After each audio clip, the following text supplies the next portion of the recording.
Hi viewers, welcome to our channel. Present మనతో పాటు దామ బాలాజీ గారు సీనియర్ జర్నలిస్ట్ ఉన్నారు. వారితో ఒకసారి మాట్లాడదాం. సార్ నమస్కారం. సార్ హిడ్మా గురించి అంటే అతను చనిపోక ముందు నుంచి పెద్ద ఎత్తున చర్చ జరిగింది దేశవ్యాప్తంగా కూడా. చనిపోయిన తర్వాత కూడా అతని గురించి ఫుల్గా న్యూస్ల్లో సోషల్ మీడియాలో విపరీతంగా చర్చ జరిగింది. అయితే చనిపోయిన తర్వాత అతనితో పాటు అతని భార్యని కూడా అతని చితి మీద కాల్ చేయడం జరిగింది. సో అప్పుడు వీళ్ళిద్దరు లవ్ స్టోరీ ఒకటి వైరల్ అయిపోయింది. అంటే మావోయిస్టు కూడా ప్రేమించుకుంటారా అన్న ఒక చర్చ కూడా ఇప్పుడు జరుగుతుంది. అంటే చాలా మందికి వీళ్ళ లవ్ స్టోరీ గురించి ఇంట్రెస్ట్ పుట్టింది. ఏ ఇమేజెస్ క్రియేట్ అయ్యాయి, వీళ్ళు తుపాకీ పట్టుకుంటున్న పక్క ఫోటోలు కూడా క్రియేట్ చేసి పెట్టడం జరిగింది. ఇలా వీళ్ళ ప్రేమ కథ కూడా సర్క్యులేట్ అయిపోయింది. అసలు వీళ్ళ లవ్ స్టోరీ ఏంటి, అసలు మావోయిస్టులు ప్రేమించుకుంటారా, అసలు పెళ్ళిళ్ళు ఎలా చేసుకుంటారు, అరేంజ్ మ్యారేజ్ చేసుకుంటారా, లేకుంటే ప్రేమించే పెళ్లి చేసుకుంటారా అన్నది ఒక ఇంట్రెస్టింగ్ న్యూస్ ఇప్పుడు కూడా చక్కర్లు కొడుతుంది. సో ఎలా ఉంటాయి ఒక మేల్కి ఫిమేల్కి మధ్య రిలేషన్షిప్, లివింగ్ రిలేషన్షిప్ సంబంధించి, సో కంప్లీట్గా వీటి గురించి ఒకసారి ఎక్స్ప్లెయిన్ చేస్తారా సార్? ఇప్పుడు హిడ్మా ప్రపంచవ్యాప్తంగా పాపులర్ అయ్యాడు. టర్కీలో కూడా హిడ్మా గురించి పోస్టర్లు వేశారు. చాలా దేశాల్లో కమ్యూనిస్ట్ పార్టీలు హిడ్మాని వీరుడుగా కీర్తిస్తూ ఇచ్చేశారు. మొన్న ఢిల్లీలో కూడా పొల్యూషన్కి వ్యతిరేకంగా అక్కడ ప్రోగ్రామ్ చేస్తున్నప్పుడు కూడా హిడ్మా గురించి వాళ్ళు ప్లేకార్డులు అవన్నీ ప్రదర్శించి స్లోగన్లు ఇచ్చి అరెస్ట్ అవడానికి కూడా సిద్ధమయ్యి అరెస్టులు కూడా అయ్యారు. సో ఇలాగా ఇప్పుడు హిడ్మా ఒక జనరేషన్కి ఒక రకమైన హీరో లాగా అయిపోయాడు. కొంతమంది హిడ్మాని విమర్శించే వాళ్ళు కూడా ఉండొచ్చు, కానీ ఓవరాల్గా అయితే ట్రైబల్ బెల్ట్ కానీ నేను ఎందుకంటే దాదాపు ప్రతి యూట్యూబ్ ఛానల్ చూస్తున్నాను, ఛత్తీస్గఢ్ ఆ ఏరియాకి సంబంధించిన యూట్యూబ్ ఛానళ్ళు. సో అక్కడ యూత్ కానీ అందరూ కానీ హిడ్మా అంటే ఒక వీరుడిలాగా, ఒక భగత్ సింగ్ లాగా అభివర్ణిస్తున్నారు. ఎప్పుడైనా మనకి ఇలాగా ఒక పాపులర్ లీడర్ అయినప్పుడు రెండోది ఆయన భార్య రాజీ కూడా ఇద్దరు ఒకేసారి చనిపోవడం, ఆ తర్వాత ఇద్దరిని కూడా ఒకే చోట ఒకే చితి మీద పెట్టి ఇద్దరిని దహనం చేయడం, ఈ వీడియోస్ అంతా కూడా వైరల్ అయ్యి అసలు వీళ్ళ గొప్ప ప్రేమ వీళ్ళది కదా ప్రేమ అంటే, వీళ్ళిద్దరూ అసలు సొంత దీనికోసం ఆస్తి కోసము ఇంకో పిల్లలు కనుక్కొని వాళ్ళని పెంచి పెద్ద చేయాలని కోట్లాది మందిలాగా వీళ్ళు లేరు. వీళ్ళిద్దరూ ఒక ఆశయం కోసం, గిరిజనుల కోసం జల్ జమీన్ జంగిల్ అంటారు, జల్ జమీన్ జంగిల్ని కాపాడడం కోసం వీళ్ళు ఉద్యమాల్లోకి వెళ్ళి అక్కడ ప్రేమించుకొని మళ్ళీ అక్కడే చనిపోయారు. వీళ్ళు ఎంత గొప్ప ప్రేమ వీళ్ళది అన్న ఒక ఇది ఇప్పుడు నెరేటివ్ బయటకు వచ్చింది. సో ఈ నేపథ్యంలో అసలు వాళ్ళ ప్రేమ కథ ఏంటి, వాళ్ళిద్దరూ ఉద్యమంలో ఎలా కలుసుకున్నారు, వాళ్ళిద్దరూ ఎప్పుడు పెళ్లి చేసుకున్నారు, దాని తర్వాత జనరల్గా అసలు మావోయిస్టుల మధ్య ప్రేమలు ఎలా ఉంటాయి, పెళ్ళిళ్ళు ఎలా ఉంటాయి, స్త్రీ పురుష సంబంధాలు ఎలా ఉంటాయి అనేది బ్రీఫ్గా మనం చెప్పుకుందాం. సో హిడ్మా గురించి నేను ఆల్రెడీ చెప్పాను. హిడ్మా పూర్వత్ అనే గ్రామంలో పుట్టాడు. అతను 5-6 క్లాసులు చదువుకున్నాడు. బాలల సంఘం మావోయిస్టులు ఆ ఏరియాలో పనిచేస్తున్నారు. ముఖ్యంగా రమేష్ భద్రన్న అని ఒక దళ కమాండర్ అక్కడ ఎక్కువగా వెళ్ళేవాడు ఆ గ్రామానికి. ఆ గ్రామంలో ఒక పాండ్ కూడా నిర్మించాడు ఆయన, ఒక కుంట అంటారా, కుంట కూడా కట్టాడు. సో అక్కడ జనతన సర్కార్ అనేది ఒకటి ఏర్పాటు చేశారు వీళ్ళు, అంటే ప్రజాప్రభుత్వం అన్నమాట. ఎందుకంటే మన మెయిన్ స్ట్రీమ్ గవర్నమెంట్ ఏదైతే ఉందో అది చాలా విలేజెస్ని రికగ్నైజ్ కూడా చేయదు, అంటే రెవెన్యూ విలేజెస్ కూడా కావవి. పోలీసుల భాషలో దాన్ని పాకిస్తాన్ అని కూడా పిలుస్తారు. అంత రిమోట్ ఏరియాలు కొన్ని ఉంటాయన్నమాట. అట్లాంటి దాంట్లో మావోయిస్టులు వెళ్ళి పనిచేస్తున్నారు. సో ఈ నేపథ్యంలో హిడ్మాకి నచ్చింది వీళ్ళ పద్ధతి అంతా కూడా. అన్నలు రావడం, గ్రామంలో వైద్యం కావచ్చు, వ్యవసాయం కావచ్చు, చదువు చెప్పించడం, ఇవన్నీ డెవలప్మెంటల్ ప్రభుత్వం చేయాల్సిన పని వీళ్ళు చేస్తున్నారు. అట్లాగే అప్పటి వరకు అక్కడ ఫారెస్ట్ వాళ్ళు వీళ్ళని వేధించేవాళ్ళు, తునికాకు కాంట్రాక్టులు దోపిడీ చేసేవాళ్ళు. ఇవన్నీ కూడా ఈ అన్నలు దాదలు అంటారు వీళ్ళని, ఈ అన్నల్ని దాదలు రాగానే వాళ్ళందరూ కూడా భయపడడం, ఒక మార్పు అనేది కనబడుతుంది, విజిబుల్ చేంజ్ అనేది కనబడింది. దాంతో హిడ్మా కూడా అట్రాక్ట్ అయ్యాడు. అలా హిడ్మా కూడా చదువు కూడా వీళ్ళే చదువు చెప్పించేవాళ్ళు కాబట్టి హిడ్మా ఫార్మల్ ఎడ్యుకేషన్ లేకపోయినా వీళ్ళ దగ్గర మొత్తం నేర్చుకున్నాడు, పుస్తకాలు చదవడం అవన్నీ కూడా నేర్చుకున్నాడు. సో అలాగా హిడ్మా మెల్లమెల్లగా ఆ సంఘాలు కూడా ఉంటాయి అక్కడ, సంఘాల్లో చేరాడు. అలాగా ఒక 96-97 ప్రాంతంలో, అంటే హిడ్మా 74లో పుట్టాడని మొన్న మావోయిస్టు కమిటీ ప్రకటనలో ఉంది. ఏదేమైనా అరౌండ్ 51 ఇయర్స్ హిడ్మాకి ఇప్పుడు. సో ఆయన 96-97 ప్రాంతంలో ఫుల్ టైం దళంలోకి, భద్రన్న దళంలోకి వచ్చాడు.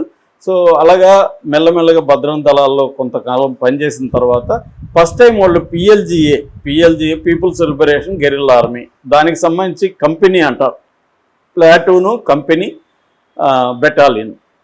అట్లా మొదటగా ప్లాటూన్ పెట్టాలనుకున్నప్పుడు ఎవరెవరు మంచి యాక్టివ్గా ఉన్నారు, మిలిటరీకి సూట్ అయ్యే పర్సన్స్ ఎవరు అనుకున్నప్పుడు హిడ్మా కూడా వాళ్ళకి కనబడ్డాడు. హిడ్మాని ప్లాటూన్లోకి తీసుకున్నారు. అలాగా ప్లాటూన్ కమాండరు, కంపెనీ కమాండరు, తర్వాత ఫస్ట్ బెటాలియన్ కమాండర్ వరకు ఎదిగాడు. అక్కడి నుంచి central committee, Dandakaranya special zonal committee సెక్రటరీగా, సెంట్రల్ కమిటీలో మెంబర్గా చనిపోయిన నాటికి ఆయన ఉన్నాడు. అంటే 96, 95 అంటే ఒక దాదాపు 30 years జర్నీ ఆయన ఒక నాయకుడిగా ఇంటర్నేషనల్ స్థాయిలో పాపులర్ నాయకుడిగా ఎదిగాడు. ఇక రాజీకి వచ్చేసరికి ఆమెది వీరాపురం అనే ఒక గ్రామం. వాళ్ళ ఇంట్లో మొత్తం 6 మంది సిస్టర్స్, ఒక తమ్ముడు ఉన్నాడు ఆమెకి. నిన్ననే లలిత వాళ్ళ తమ్ముడు చెల్లెలు మీడియాతో చాలా ఛానల్లో వాళ్ళిద్దరు ఇంటర్వ్యూలు వచ్చాయి. సో వాళ్ళు చెప్తున్నది ఏమంటే ఈమె ఏమీ చదువుకోలేదు. రాజీ చదువుకోకుండా ఉద్యమాల్లోకి వెళ్ళింది. అంటే అక్కడ మహిళా సంఘాలు ఉన్నాయి, మహిళా సంఘాల్లోకి ఆమె వెళ్ళింది. అలాగా ఉంటూ దళంలోకి వెళ్ళింది. దాదాపు 98 ప్రాంతంలో, అంటే హిడ్మా పోయిన ఒక 1-2 years తర్వాత ఆమె ఉద్యమంలోకి వెళ్ళింది. వీళ్ళందరూ ఒకే ఏరియాలో పనిచేస్తున్నారు. అలాగా హిడ్మాతో కూడా పరిచయాలు వచ్చాయి. సో ఈమె వెళ్ళిన తర్వాత దాదాపు ఒక 10 ఏళ్ళు పనిచేసిన తర్వాత వీళ్ళిద్దరూ అనేక చోట్ల కలవడం ఇవన్నీ జరిగింది. 10 ఏళ్ళ తర్వాత వీళ్ళిద్దరి మధ్య ఈ 4-5 ఏళ్ళ తర్వాతనే స్నేహం అది ఏర్పడడం. ఒక 10 ఏళ్ళ తర్వాత వాళ్ళ పెళ్లి కూడా 2009-10 ప్రాంతంలో వాళ్ళ పెళ్లి జరిగింది. సో అక్కడి నుంచి వాళ్ళిద్దరూ దంపతులుగా ఉంటున్నారు. కాకపోతే ఏంటంటే నేను చెప్తాను తర్వాత ప్రేమ ఇవన్నీ ఎలా ఉంటుందని. సో అక్కడి నుంచి వాళ్ళు కంటిన్యూ అయ్యి ఉద్యమం కోసం ఇద్దరు అనేక త్యాగాలు చేశారు. ఎందుకంటే అక్కడ భార్యాభర్తలు కలిసి ఉండే పరిస్థితి, ఒకే చోట ఉండే పరిస్థితి ఉండదు. భర్త వేరే చోట ఎక్కడో పనిచేస్తుంటాడు, భార్య ఎక్కడో పనిచేస్తుంటాడు. వీళ్ళిద్దరూ కలవడం కూడా వెరీ రేర్ ఉంటుంది. ఆ కలిసినప్పుడు కూడా ప్రైవసీ కూడా వాళ్ళకి దొరకచ్చు, దొరకపోవచ్చు. అటువంటి ఒక నిర్బంధ పరిస్థితులు కూడా ఉంటాయన్నమాట. సో అటువంటి నేపథ్యంలో వీళ్ళిద్దరూ కలిసి జీవించి చనిపోయారు విప్లవం కోసమే. ఇక పార్టీలో ప్రేమలు ఎలా ఉంటాయంటే, మామూలుగా మనం మావోయిస్టులు అందరూ కూడా మనుషులే బేసిక్గా. వాళ్ళని వీరులని కొంతమంది అనొచ్చు, దుర్మార్గులని కొంతమంది అనొచ్చు, కానీ బేసిక్గా they are human beings in extraordinary situations. Ordinary people put in the extraordinary situation. మనలాగా కాకుండా అక్కడ కొన్ని ప్రత్యేక పరిస్థితుల్లో వాళ్ళు బతకాల్సి ఉంటుంది.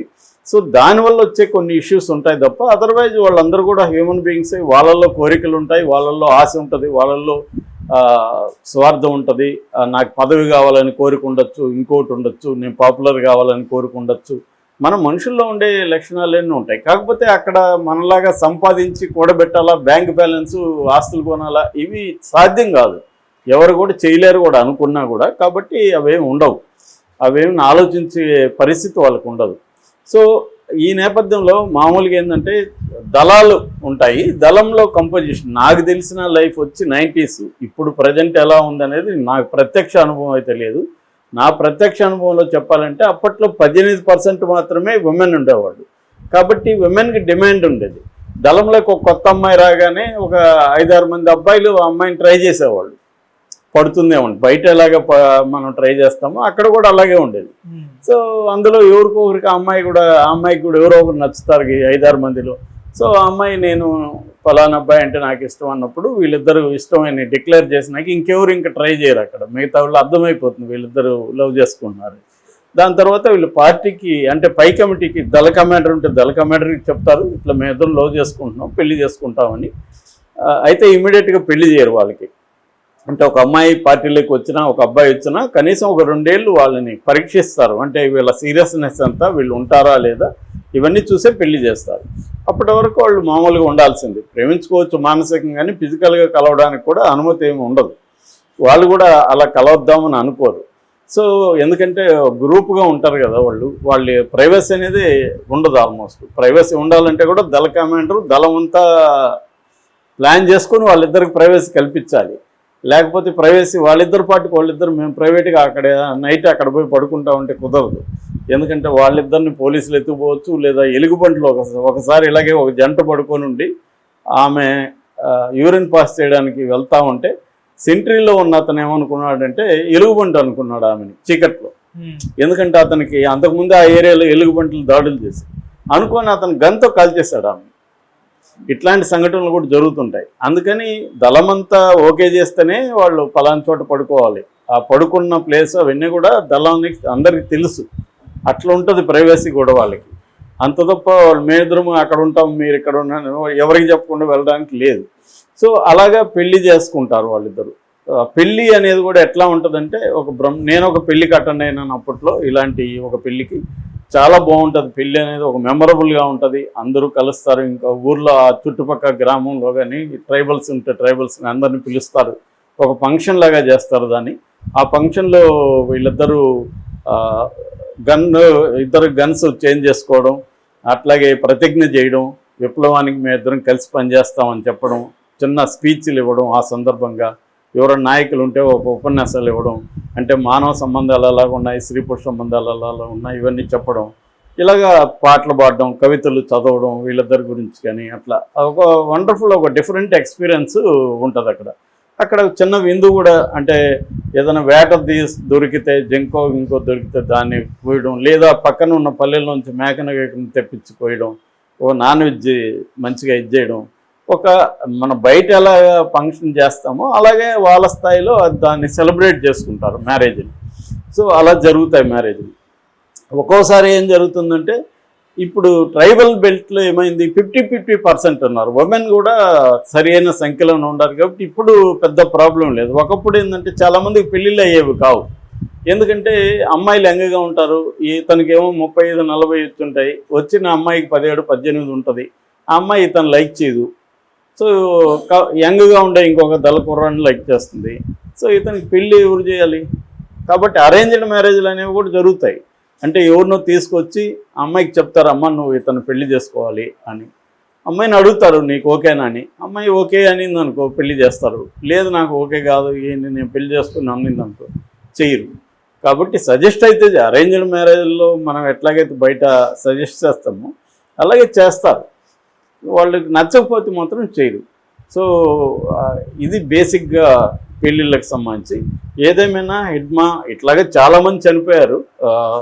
భార్యాభర్తలుగా ఉండి చనిపోయిన వాళ్ళు చాలామంది ఉన్నారు.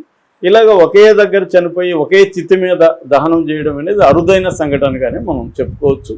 ఏదేమైనా రాజీ ఆమె ఒక మహిళ, గిరిజన మహిళగా ఉండి ఈ స్థాయి ఉద్యమంలోకి వెళ్ళి ఆమె చనిపోవడం అనేది నిజంగా గ్రేటు. వాళ్ళ తమ్ముడు వాళ్ళు చెప్తున్నారు వాళ్ళని కూడా ఆమె 4-5 సంవత్సరాలకు ఒకసారి కలిసేదంట వాళ్ళ అన్నదమ్ముల్ని. ఈమె 3వ అమ్మాయి అనమాట మొత్తం 7 మందిలో. సో కలిసి బాగా చదువుకోమని చెప్పేది, కానీ దళంలోకి రమ్మనో ఉద్యమంలోకి రమ్మని ఎప్పుడు మాకు చెప్పలేదు. బాగా చదువుకొని మీరు పైకి రావాలనే మేము దానికోసమే కదా పోరాడుతున్నాం.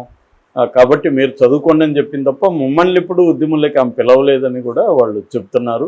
సో అలాగా వాళ్ళు తమ్ముడు బీఎస్సీ చదువుకున్నాడు. ఇప్పుడు లలిత అనే అమ్మాయి కూడా ఇంటర్మీడియట్ కామర్స్ చదివింది. ఇంకా కూడా ఆమె పెళ్ళి అయిపోయింది. ఆమె కూడా చదువు ఇంకా కంటిన్యూ చేయబోతున్నాను, నేను లాయర్ కావాలనుకుంటున్నాను అనేది కూడా చెప్తుంది అన్నమాట. అలాగా ఆమె తన మొత్తం జీవితాన్ని ఉద్యమానికి అంకితం చేసి హిడ్మాతో పాటు ఆమె కూడా చనిపోయింది. Okay sir, thank you so much.